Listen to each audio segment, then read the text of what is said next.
Hello everyone, welcome back to my channel We Study 247 Think Less Study More. So I hope you all are doing well. I'm back again with a new and fresh video. देखिए मैंने काफी time से video नहीं बनाई है. I was a little bit busy और basically आपका exam चल रहा था, तो देखिए एग्जाम के बीच में वीडियो बनाना कोई फायदा नहीं था उसका, क्योंकि मुझे पता है वो आपका सीधा सीधा मेंस है. लेकिन बहुत से चैनल्स ऐसे हैं जो लोग वीडियो बना रहे थे कि टीयर 1 की शिफ्ट में ऐसे ऐसे क्वेश्चंस आ रहे हैं. टीयर 2 ठीक है, देखिए सबका अपना अपना होता है, मैं किसी के बारे में कुछ नहीं बोलता.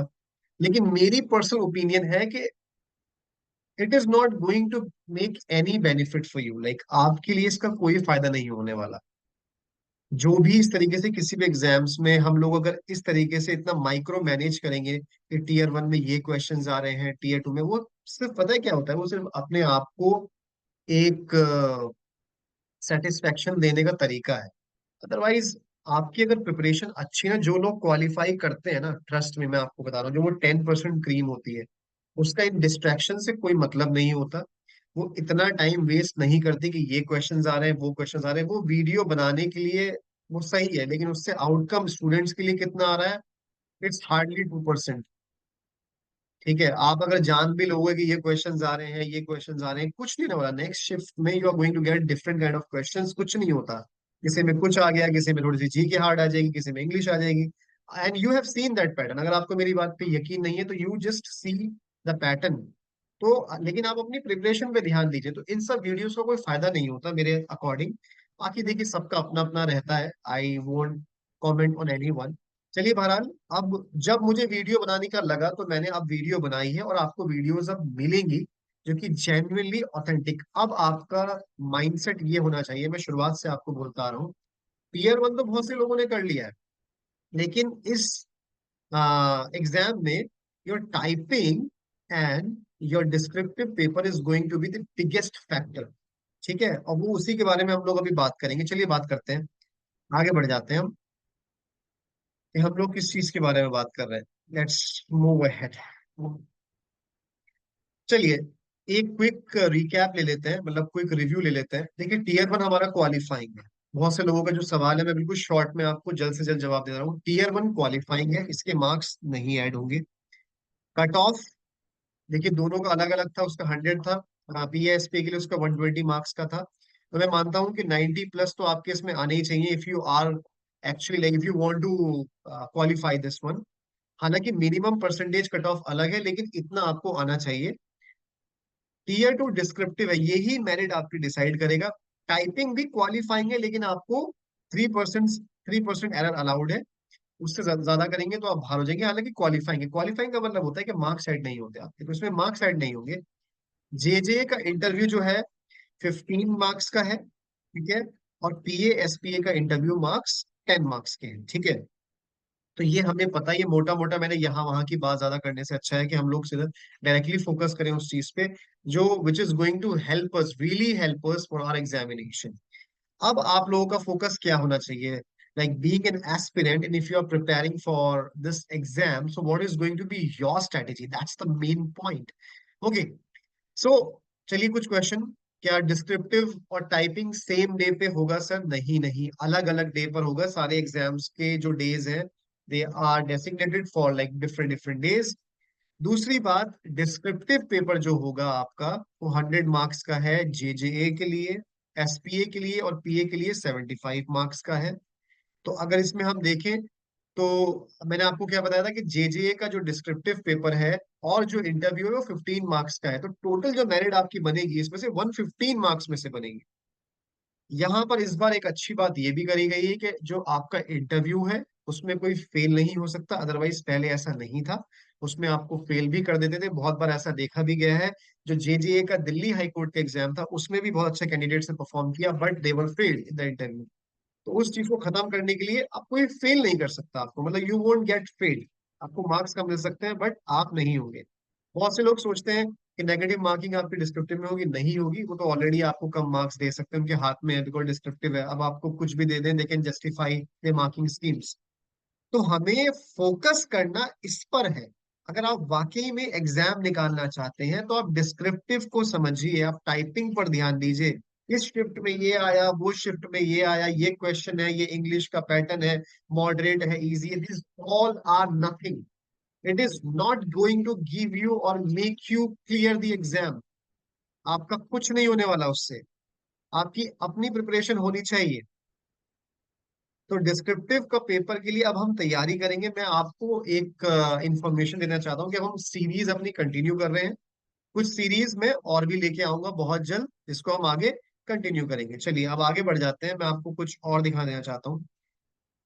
तो first of all, you won't get failed in the interview, जैसे मैंने आपको बताया। टाइपिंग में 3% एरर्स अलाउड है। ट्रस्ट मी, 90% बच्चे टाइपिंग में फेल हो जाएंगे।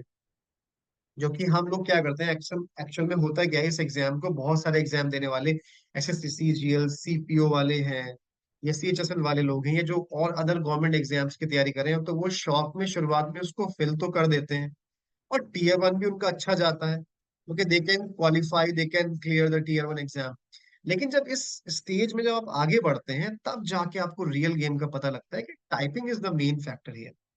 उस टाइपिंग में इसलिए 90% लोग बाहर होते हैं, क्योंकि वो एक नॉर्मल एसएससी सीजीएल की तरह टाइपिंग नहीं है। It's a very good typing. 3% error का मतलब है आपको एक्यूरेसी कितनी अच्छी चाहिए। 40 की स्पीड मांगी है। 40 की स्पीड ट्रस्ट में आसान नहीं होती। अगर आपकी यहाँ 60 आ रही, तब जाके आपकी वहां 45 आएगी। और ये तो आप शुक्र मनाइए कि आपका screen to screen paper, like paper to screen नहीं होगा, जहां तक मेरा ख्याल है। स्क्रीन टू स्क्रीन ही आपका एग्जाम होगा। तो उसके लिए you should be very thankful, क्योंकि आप लिख पाएंगे अच्छे से। अदरवाइज पेपर टू स्क्रीन में तो और भी टाइम ज्यादा जाता है, बिकॉज आप यहाँ देखते हैं, फिर टाइप करते हैं, यहाँ देखते हैं, फिर टाइप करते हैं। तो वही चीज, और फिर नर्वसनेस अलग होती है। उसमें आपको बहुत सारे थॉट्स चल रहे होते हैं दिमाग में, तो आपका जो घर पे बैठ के प्रिपरेशन होती है, उससे तो कहीं ज्यादा कम आपकी वहाँ स्पीड आती है। तो this is a good news for you कि स्क्रीन टू स्क्रीन होगा। जहां तक मुझे पता है, लास्ट में ऐसा कुछ हो जाए, लेकिन हाँ मेंशन नहीं करते हैं वो लोग। बट या, स्क्रीन टू स्क्रीन होगा। इंटरव्यू के बारे में बात कर लेते हैं। बहुत से लोग सवाल पूछ रहे हैं इंटरव्यू। देखिए, इंटरव्यू इंग्लिश हिंदी दोनों हो सकता है, बट वो प्रेफर करते हैं, मैंने आपको पहले भी बहुत सारी वीडियोज में बताया, you are preparing for the court exams. इन कोर्ट एग्जाम्स की जो लैंग्वेज होती है, ऑफिशियल लैंग्वेज, वो जो कोर्ट की होती है, दैट इज योर इंग्लिश। तो जजेस इंग्लिश में ज्यादातर बात करते हैं, जो अच्छे वकील होते हैं वो ज्यादातर इंग्लिश में बात करते हैं।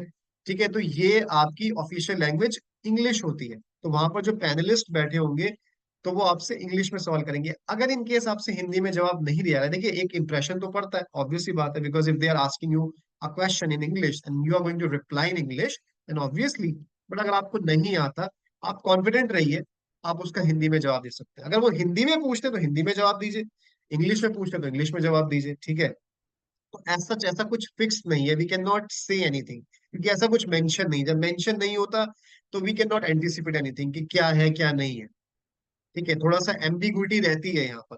लेकिन यह प्रेफरेबल लैंग्वेज आपकी इंग्लिश होनी, और आपको आनी भी चाहिए English, because you are going like basically in the code domain, तो आपको ये आनी चाहिए। आई एम नॉट सेइंग कि इंग्लिश किसी की नॉलेज का टेस्ट होता है, लेकिन यहाँ पर आप एग्जाम की तैयारी कर रहे हैं, इस कॉन्टेक्स्ट में बहुत इंपॉर्टेंट है। ठीक है, तो ये आपका इंटरव्यू का जो था वो मैंने क्लियर कर दिया।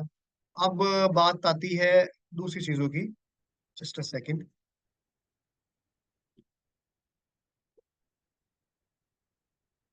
अब बात करते हैं कि आप अपनी डिस्क्रिप्टिव एग्जाम के लिए कैसे तैयारी करेंगे। देखिए, मेन फोकस होना चाहिए ये। अब आ जाते हैं इस पे, जो भी मोटे मोटे डाउट्स थे वो सब क्लियर कर दिए, उसके बाद तो आपके सैकड़ों डाउट्स आते रहेंगे मन में, उस पर ध्यान मत दीजिए। फोकस करिए, टारगेट क्या है।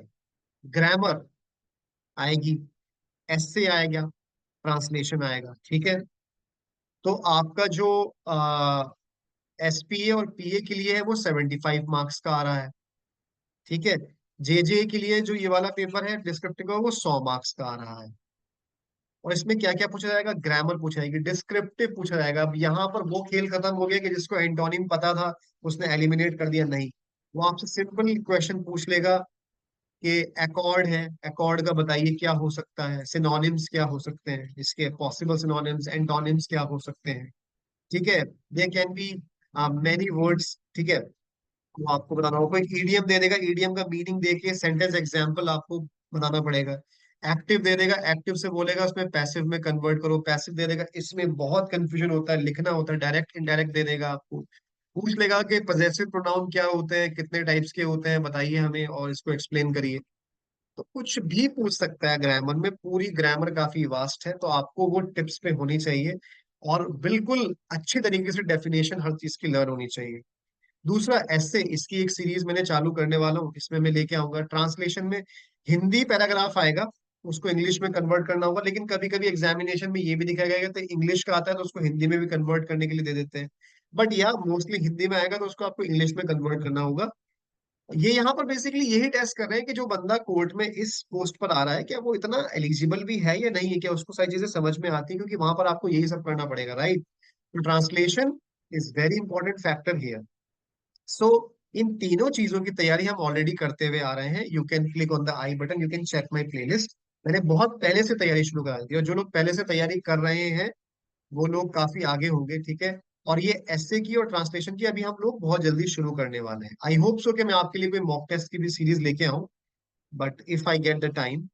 सो आज के लिए इतना ही है इस वीडियो के अंदर। अगर आपके कोई भी डाउट्स हैं, so you can always comment in the comment box and do at least like share and subscribe to my channel. So thank you so much everyone. कोई और डाउट हो तो आप मुझसे पूछ सकते हैं in the comment section. So thank you, take care, bye bye.